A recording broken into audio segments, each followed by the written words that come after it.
सभी को नमस्कार। हिंदी साहित्य में आज हम पढ़ने वाले हैं द्विवेदी युग है उसके प्रमुख जो कवि हैं उनके बारे में। तो ये द्विवेदी युग है, ये महावीर प्रसाद द्विवेदी जी के नाम से जाना जाता है। वो द्विवेदी युग है, इनके कवियों का वर्गीकरण दो प्रकार से किया गया है। एक तो द्विवेदी मंडल के प्रमुख कवि और दूसरे आते हैं द्विवेदी मंडल के बाहर के कवि। तो द्विवेदी मंडल के प्रमुख जो कवि है उन्हें कहा जाता है राष्ट्रीय काव्य धारा के प्रमुख कवि या अनुशासन की धारा के कवि, और द्विवेदी मंडल के बाहर के कवि है उन्हें कहा जाता है स्वच्छंदवादी कवि। अब देखिए इनके बारे में और डिटेल से पढ़ेंगे। जैसे द्विवेदी मंडल के कवि है, ये वे कवि है जिन्होंने महावीर प्रसाद द्विवेदी जी के नेतृत्व में रहकर उनके मार्गदर्शन के अनुसार लेखन कार्य किया। वे द्विवेदी मंडल के कवि कहे जाते हैं, वे ही राष्ट्रीय काव्य धारा के प्रमुख कवि कहे जाते हैं, ये ही कवि अनुशासन की धारा के कवि कहे जाते हैं। तो जिनमें प्रमुख कवि है ये महावीर प्रसाद द्विवेदी जी, जिनका जन्म, अब आपको ये जो लिखे हुए हैं उनके जन्म तारीख के अनुसार आपको ये अच्छी तरह से याद भी करने हैं। तो देखिए महावीर प्रसाद द्विवेदी जी जिनका जन्म 1864 से 1938 ईस्वी तक इनका समय रहा। उसके बाद दूसरे अयोध्या सिंह उपाध्याय जिन्हें हरियोध कहा जाता है, 1865 से 1947। उसके बाद राय देवी प्रसाद पूर्ण 1868 से 1915 ईस्वी तक। नंबर 4 रामचरित उपाध्याय 1872 से 1938 ईस्वी तक। गया प्रसाद शुक्ल स्नेही 1883 से 1972 तक। मैथिलीशरण गुप्त, उनका जन्म 1886 से 1964 ईस्वी तक। राम नरेश त्रिपाठी 1889 से 1962 ईस्वी तक। माखनलाल चतुर्वेदी जिनका जन्म 1889 से 1968 तक। सिया रामशरण गुप्त 1895 से 1963 तक। बालकृष्ण शर्मा नवीन 1897 से 1960 ईस्वी तक। सुभद्रा कुमारी चौहान 1905 से 1948 ईस्वी तक। जगन्नाथ प्रसाद मिलिंद 1907 से 1986, और सोहनलाल द्विवेदी जी 1905 से, और रामधारी सिंह दिनकर देखिए दिन होते हैं 7 लेकिन इनका जन्म है 8वें दिन, तो याद रखें। रामधारी सिंह दिनकर 1908 से 1974, और उसके बाद में श्याम नारायण पांडे जी। इस तरह से ये जो द्विवेदी युग के प्रमुख कवि हैं इनको भी आपको ऐसे याद रखना है कि द्विवेदी जी या द्विवेदी मंडल के प्रमुख कवि या राष्ट्रीय काव्य धारा के या अनुशासन की काव्य धारा के कवि कौन कौन से हैं, तो इसको आपको कंठस्थ करना है। पहली बात तो ये। दूसरी, इनकी जो जन्म तारीख है वो भी अच्छी तरह से याद रखनी है, क्योंकि हमें ये पूछा जाता है कि निम्न में से कौन से कवि है जो बड़े से छोटे क्रम में हैं। तो हमें अगर ये याद होगा तो कोई दिक्कत नहीं आएगी।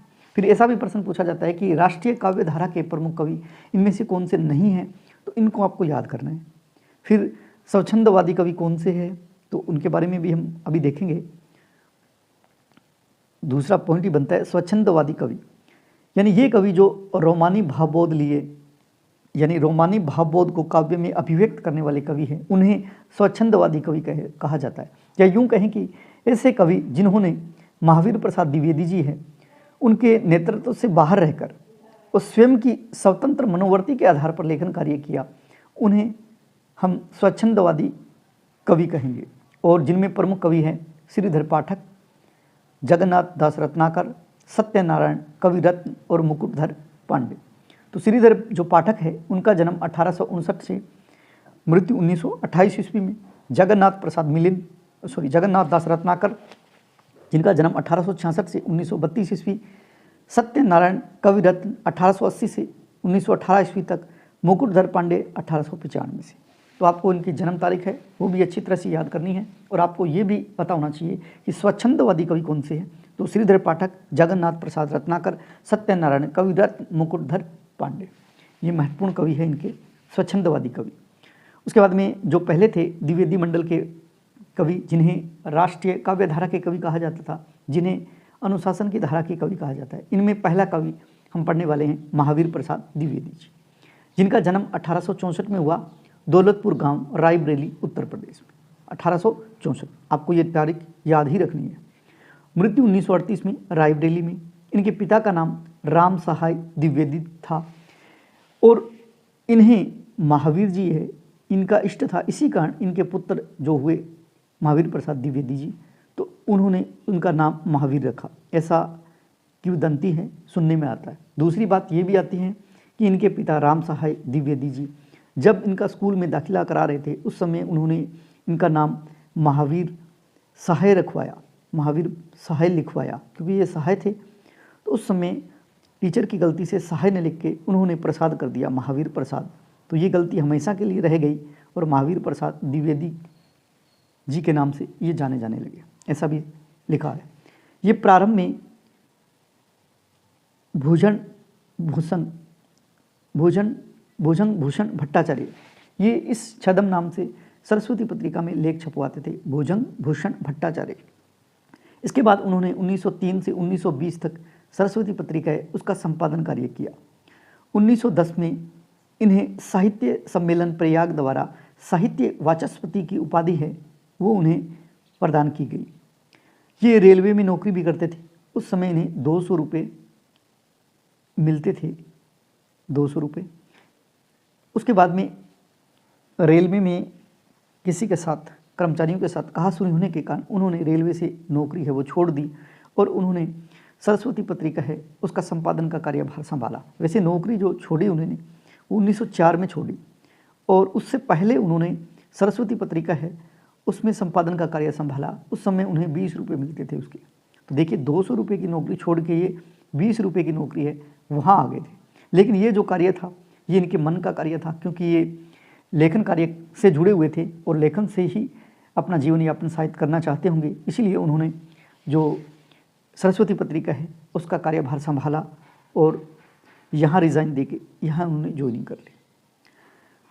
हम बात करें कि महावीर प्रसाद द्विवेदी जी है वो कवि भी है, आलोचक भी है और निबंधकार भी थे। हिंदी में पहली बार उन्होंने समालोचना का श्रेय दिया जाता है, यानी हिंदी में पहली बार समालोचना जो आलोचना की जाती है उसका श्रेय इन्हें ही दिया जाता है। इनके द्वारा ही सबसे पहले समालोचना का करने का काम किया इन्होंने।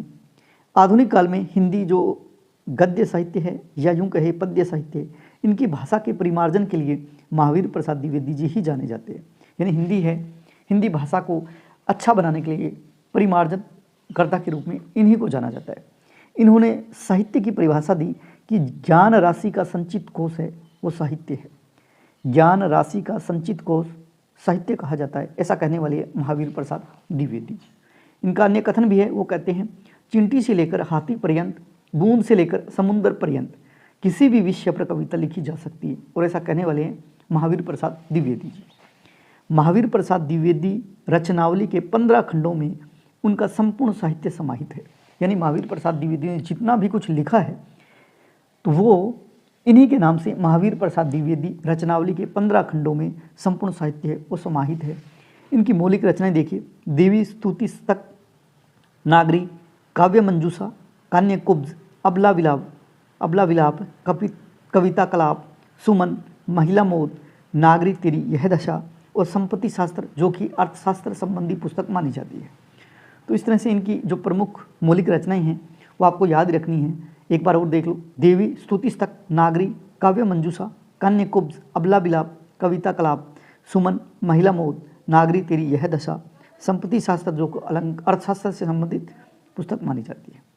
अनुदित रचनाएं कुमार संभव, ऋतु तरंगिणी, गंगा लहरी, विनय विनोद, विहार वाटिका।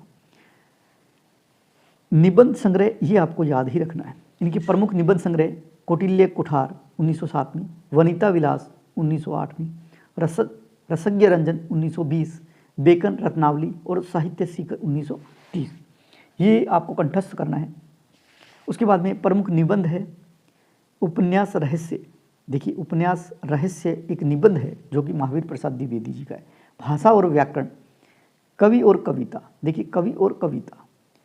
उसके बाद में संपत्ति शास्त्र, रसज्ञ रंजन, आत्मनिवेदन, महाकवि, माघ का प्रभात वर्णन, क्रोध, लोभ और कविता। देखिए क्रोध, अब क्रोध नाम से ऐसे लग रहा है जैसे रामचंद्र शुक्ल का होगा, तो वहाँ उनका अलग है, क्रोध और प्रीति पता नहीं ऐसा कुछ अलग है उनका। ये क्रोध सीधा है, लोभ और प्रीति, सॉरी हाँ लोभ और प्रीति है इनका। तो ये देखिए यहाँ सिर्फ लोभ है। कविता उन्होंने लिखा है, कविता क्या है, यहाँ है कविता, तो ये एक जैसे ही नाम लग रहे हैं। तो क्रोध इनका है, लोभ इनका है, कविता महावीर प्रसाद द्विवेदी जी का ही है। उनका कविता क्या है था रामचंद्र शुक्ल का। इनके प्रसिद्ध लेख देखिए महावीर प्रसाद द्विवेदी जी के, कवियों की उर्मिला विषयक उदासीनता 1908 में। उसके बाद में क्या हिंदी नाम की कोई भाषा ही नहीं 1913 में। आर्य समाज का कोप 1914 में। ये तीनों जो लेख है तीनों ही सरस्वती पत्रिका है उसमें प्रकाशित होते थे। क्या हिंदी नाम की कोई भाषा नहीं, कवियों की उर्मिला विषयक उदासीनता और आर्य समाज का कोप। ये हिंदी भाषा को या यूँ कहें कि अनेक कवियों को हिंदी भाषा की ओर लाए और उनकी भाषा है उनको बहुत उन भाषा में सुधार करके उन्होंने हिंदी को एक महत्वपूर्ण योगदान दिया है। इसी तरह मैथिलीशरण गुप्त जो इसी युग के प्रमुख कवि है, उनकी जो भाषा है उनको उस भाषा को उन्होंने बहुत ही अच्छी तरह से हिंदी में उनको लेके आए। तो इसलिए मैथिलीशरण गुप्त है वो खुद द्विवेदी जी की प्रशंसा में लिखते हैं कि करते तुलसीदास भी कैसे मानस नाद, यानी तुलसीदास है वो ये महावीर हनुमान जी की कृपा से ही रामचरितमानस है उसकी रचना की है। देखिए वो कहते हैं करते तुलसीदास भी कैसे मानस नाद, महावीर का यदि उन्हें मिलता नहीं प्रसाद, यानी कि तुलसीदास ने महावीर हनुमान जी की कृपा से ही रामचरितमानस की रचना की, वैसे ही गुप्त जी ने महावीर प्रसाद द्विवेदी की कृपा से क्या है सांकेत की रचना की। तो गुप्त जी हैं वो अपनी उनकी प्रशंसा में महावीर प्रसाद द्विवेदी की प्रशंसा में ये लाइन उन्होंने लिखी थी। महावीर प्रसाद द्विवेदी की आत्मकथा है मेरी जीवन रेखा 1900 ईस्वी। उन्होंने जीवनी भी लिखी, प्राचीन पंडित और कवि 1918 में, और चरित्र चर्चा। और इनकी प्रमुख आलोचनाएं हैं हिंदी कालिदास की आलोचना, और आलोचना का श्रेय भी इन्हें दिया जाता है। हिंदी कालिदास की आलोचना और कालिदास की निर्कुशता ये बहुत बार पूछा गया। हिंदी की उत्पत्ति 1907 में, और साहित्य शिखर जो आलोचना है वो महावीर प्रसाद द्विवेदी जी की है। तो साहित्य शिखर निबंध भी है, आलोचना भी है। इनके प्रसिद्ध कथन देखिए, हिंदी में अभूतपूर्व सुधार के कारण इन्हें महावीर प्रसाद द्विवेदी जी को कपास की खेती करने वाला कहा, और ये कहने वाले नंद दुलारे वाजपेयी, यानी हिंदी है इसमें उन्होंने बहुत ही सुधार किया हिंदी भाषा में। तो महावीर प्रसाद द्विवेदी जी को नंद दुलारे वाजपेयी जी है वो कहते हैं ये कपास की खेती करने वाला है, ऐसा कहने वाले नंद दुलारे वाजपेयी। राहुल सांकृत्यायन ने महावीर प्रसाद द्विवेदी जी को कहा है ये चतुर्माली की संज्ञा दी है, यानी चतुर्माली है, ऐसा कहने वाले हैं राहुल सांकृत्यायन। एक पुस्तक है जो कि रामविलास शर्मा ने लिखी है, हिंदी नवजागरण और एवं महावीर प्रसाद द्विवेदी। बहुत बार पूछा गया है कि हिंदी नवजागरण और महावीर प्रसाद द्विवेदी, ये जो पुस्तक है हिंदी नवजागरण एवं महावीर प्रसाद द्विवेदी, ये पुस्तक किसके द्वारा लिखी गई है, तो रामविलास शर्मा द्वारा। उसके बाद दूसरे महत्वपूर्ण कवि अयोध्या सिंह उपाध्याय हरियोत, जिनका जन्म 1865 में निजामाबाद जो कि उत्तर प्रदेश में वहाँ हुआ। इन्हें कवि सम्राट की उपाधि भी मिली है, इन्हें कवि सम्राट भी कहा जाता है। देखिए कवि सम्राट किसे कहा जाता है, अयोध्या सिंह उपाध्याय हरियोत को। इनकी प्रमुख रचनाएं जिसमें कृष्ण चरित यानी कृष्ण पर आधारित रचनाएं हैं, फिर श्रृंगार की रचनाएं हैं, और तीसरी है रामचरित यानी राम से संबंधित रचनाएं। तो कृष्ण से संबंधित रचनाएं इन्होंने कृष्ण शतक लिखा जो कि इनकी ये प्रथम काव्य रचना है जो कि 1882 में लिखी गई। अयोध्या सिंह उपाध्याय की जो पहली रचना है वो कृष्ण शतक है जो कि 1882 में लिखी गई एक प्रथम काव्य रचना है। और दूसरा प्रद्युम्न विजय 1893 ये नाटक है। उसके अंदर रुक्मणी परिणय ये भी नाटक है। उसके अंदर प्रिय प्रवास तो आपको याद ही रखना है, 1914 में लिखा गया एक महाकाव्य है जो खड़ी बोली हिंदी का प्रथम महाकाव्य माना जाता है प्रिय प्रवास को। तो सीधा ही पूछा जाए कि हिंदी का प्रथम खड़ी बोली का महाकाव्य कौन सा है, तो प्रिय प्रवास 1914 में लिखा गया जो कि वियोग श्रृंगार ग्रंथ माना जाता है जिसमें 17 श्रृंग है। तो बहुत बार पूछा गया प्रिय प्रवास कब लिखा गया, 1914 में। प्रिय प्रवास में कितने श्रृंग है, तो 17 श्रृंग है। प्रिय प्रवास किस प्रकार का ग्रंथ है, संयोग वियोग, तो वियोग श्रृंगार ग्रंथ है। और यह ग्रंथ हिंदी खड़ी बोली का प्रथम महाकाव्य माना जाता है। तो कृष्ण चरित नाम से या कृष्ण के चरित्र से संबंधित कृष्ण शतक, प्रद्युम्न विजय, उसके बाद में रुक्मणी परिणय और प्रिय प्रवास का नाम आता है। उसके बाद में बात करें कि श्रृंगारिक रचनाएं इनकी प्रमुख कौन कौन सी श्रृंगारिक रचनाएं हैं, तो श्रृंगारिक रचनाओं में रसिक रहस्य, प्रेमा वारिधि या वारिधि, प्रेमाम्बु वारिधि, प्रेम प्रपंच, प्रेमामु प्रभ श्रवण और प्रेमाम्बु प्रवाह, रस कलश, चुभते चोभते चोखे चोपते, ये दोनों है, ये निबंध है और ये हिंदी और उर्दू दोनों में लिखे हुए हैं।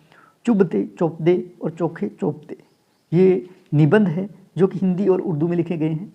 बोलचाल, पारिजात, और जो पारिजात है जो यहाँ भी लिखा है ये भी महाकाव्य की श्रेणी का ग्रंथ है। फूल पत्ते, कबीर कुंडल और बाल कवितावली ये श्रृंगारिक रचनाएं मानी जाती है। रामचरित राम से संबंधित वैदेही वनवास जो कि 1940 में लिखा गया ग्रंथ है, इसमें 18 श्रृंग है और ये भी महाकाव्य की श्रेणी का ग्रंथ है।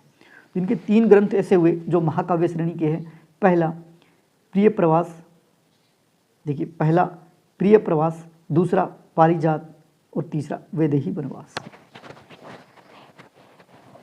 उसके बाद में इनके उपन्यास है जिनमें ठेठ हिंदी का ठाठ, अध खिला फूल, ठेठ हिंदी का ठाठ 1899 में लिखा गया, अध खिला फूल 1907 में, और वेनिस का बांका जो कि अनुदित उपन्यास है, वेनिस का बांका। आलोचना इनकी है हिंदी भाषा और साहित्य का विकास। इसके बाद में इन्होंने इनके द्वारा प्रमुख जो पंक्ति है उसकी बात करें, प्रिय पति वह मेरा प्राण प्यारा कहाँ है, दुख जल निधि डूबी का सहारा कहाँ है, ये इनकी प्रमुख पंक्ति है। दूसरा दिवस का अवसान समीप था, गगन था कुछ लोहित हो चला, ये प्रिय प्रवास की लाइन दी हुई है जो कि 1914 में लिखा गया प्रथम जो महाकाव्य है खड़ी बोली का, जो कि प्रिय प्रवास है 1914 में। इस तरह से हमने द्विवेदी मंडल के जो प्रमुख कवि हैं उनमें हमने 2 ही कवि पढ़े, महावीर प्रसाद द्विवेदी जी और अयोध्या से उपाध्याय हरियोध के बारे में। उम्मीद करता हूँ ये वीडियो आपके लिए लाभदायक सिद्ध हो। अगर वीडियो अच्छा लगे तो लाइक और शेयर और कमेंट करना न भूलें। जय हिंद, जय भारत।